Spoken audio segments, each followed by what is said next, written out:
dapat tanan yun unawag ni Jesus Christ as their personal Savior.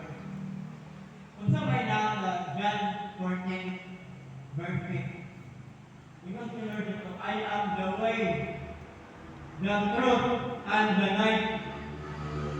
No one can go to the Father kung dili pinaagi ni Lord Jesus Christ. Wala'y shortcut, wala'y tuon, tanan o abit ng Lord Jesus Christ. Diba? Kung inala ka, kung nakatay man mga tuon, travel, biyay ka.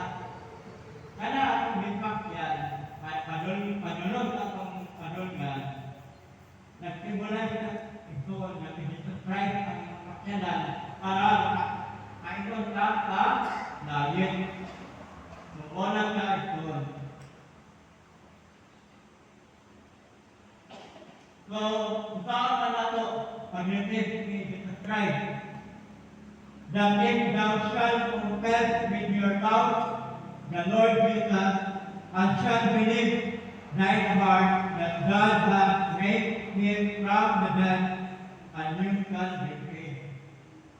Mumuni ang mensahe ng Lord. Yeah, we will confess in our mouth that Jesus Christ is God. Yeah, yan ay akong tuhuan na di banaw niya na kamatayon aron kita manuhan.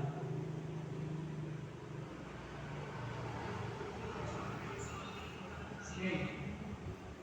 Another verse is, believe on the Lord Jesus Christ, and you shall be saved, according to Acts chapter 16, verse 31.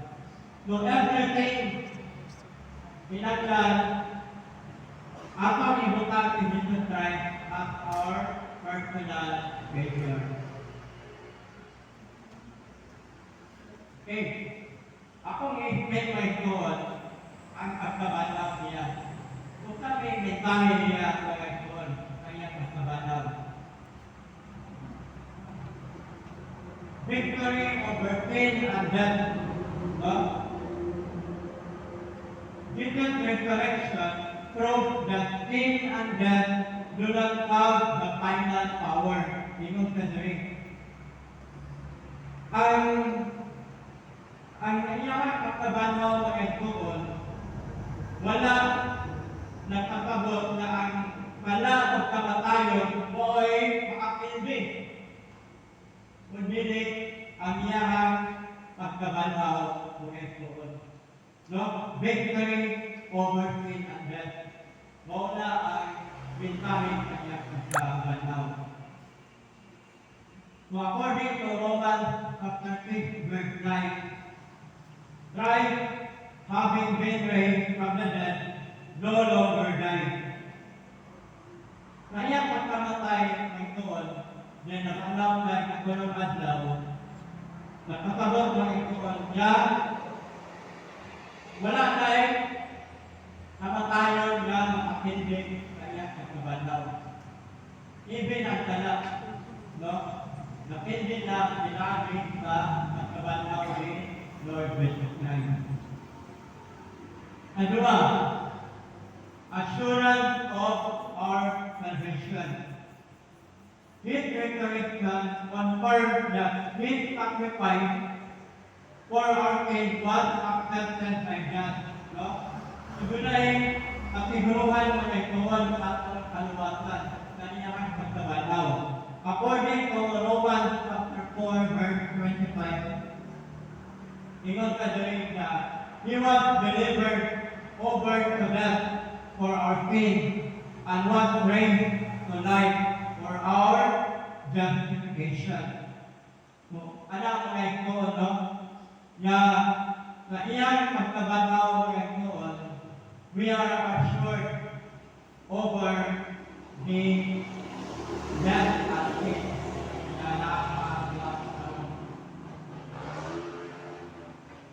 Next, ito may bitangin na iyang pagkabanaw ng ito. hope of eternal life. So adunay pagdaog sa kinabuhi ka walay katapusan.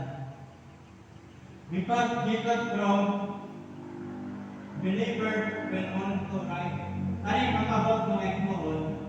Sa diha ni Jesus Christ na banhaw, ako tanan nga nangamatay na nakabot ni Jesus Christ at duwa niyang kabalik.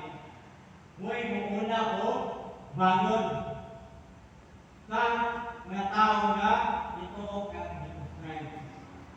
So, paon na ni Lord panahon sa niya kabalik.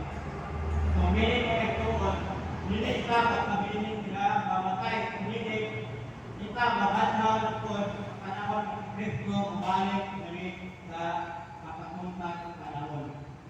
Natulong wala mo ituon. Ako na namatay na ako ituon, wala na sila na namatay eternally. Nagpaabot na sila sa pagbalik ni Jesus Christ anong agbuot nila ni Lord sa Tagalog. He will grow again during that time. Kung kita ang mga ito na buhay pa,